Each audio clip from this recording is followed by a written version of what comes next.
উঁচু গাছের নিচে কখনোই যাওয়া যাবে না। গুটিসুটি মেরে বসে থাকতে হবে, তবে একেবারে শুয়ে পড়া যাবে না। গাছগুলো লাগানোর সময় খেয়াল রাখতে হবে যে রাস্তা থেকে কমপক্ষে 12 ফিট দূরত্বে লাগাতে হবে। বজ্রপাত হওয়ার সময় কি করতে হবে, কারণ এটা যদি না জানানো যায় বা শেখানো যায় জনগণকে, তাহলে কিন্তু বজ্রপাতের পূর্বাভাস পেয়েও ওনারা জীবন রক্ষা করতে পারবেন না। কাজেই বজ্রপাতের সময় করণীয় বিষয়গুলো খুব গুরুত্বপূর্ণ, যেমন উঁচু গাছের নিচে কখনোই যাওয়া যাবে না, আবার খালি মাঠে থাকা যাবে না। খালি মাঠে থাকলে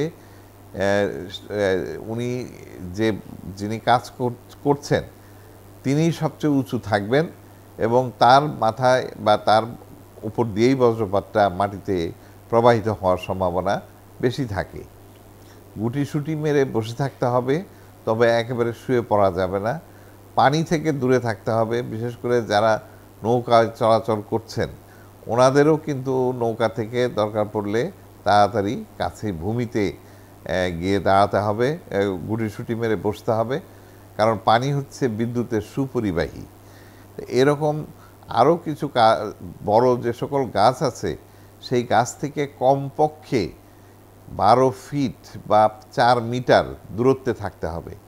এবং আমাদের সরকার যে গাছ লাগানোর যে পরিকল্পনা নিয়েছে, বিশেষ করে তাল গাছ, এই গাছগুলো লাগানোর সময় খেয়াল রাখতে হবে যে রাস্তা থেকে কমপক্ষে 12 ফিট দূরত্বে লাগাতে হবে, কারণ 12 ফিটের ভেতর দিয়ে কিন্তু এই সার্জটা, বৈদ্যুতিক যে সার্জ, সেটা চলে যায় এবং এই সার্জের কারণে মানুষের মৃত্যু ঘটতে পারে। আমাদের ভবিষ্যৎ পরিকল্পনা রয়েছে যে বিভিন্ন মোবাইল অপারেটর যেগুলো রয়েছে ওনাদের সাথে ভয়েস SMS এর মাধ্যমে টাওয়ার বেসড, অর্থাৎ এটা কিন্তু সারা বাংলাদেশে দিলে হবে না, এটা সুনির্দিষ্টভাবে যে অঞ্চলে বজ্রপাতটা হতে যাচ্ছে সেই অঞ্চলে 20 থেকে 25 মিনিটের ভেতরে পৌঁছতে হবে।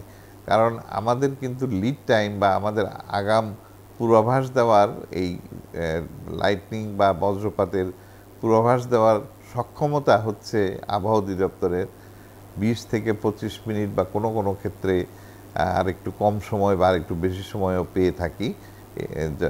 তো এই অল্প সময়ের ভিতরে কিভাবে তৃণমূল পর্যায়ে একেবারে টার্গেট বেসড একটা এলাকাকে আমরা সচেতন করে তুলতে পারি বা বজ্রপাতের পূর্বাভাসটা পৌঁছে দিতে পারি দোরগোড়ায়, সেই বিষয়ে কাজ চলছে এবং ইনশাআল্লাহ আমরা খুব দ্রুতই এটা সক্ষম হব।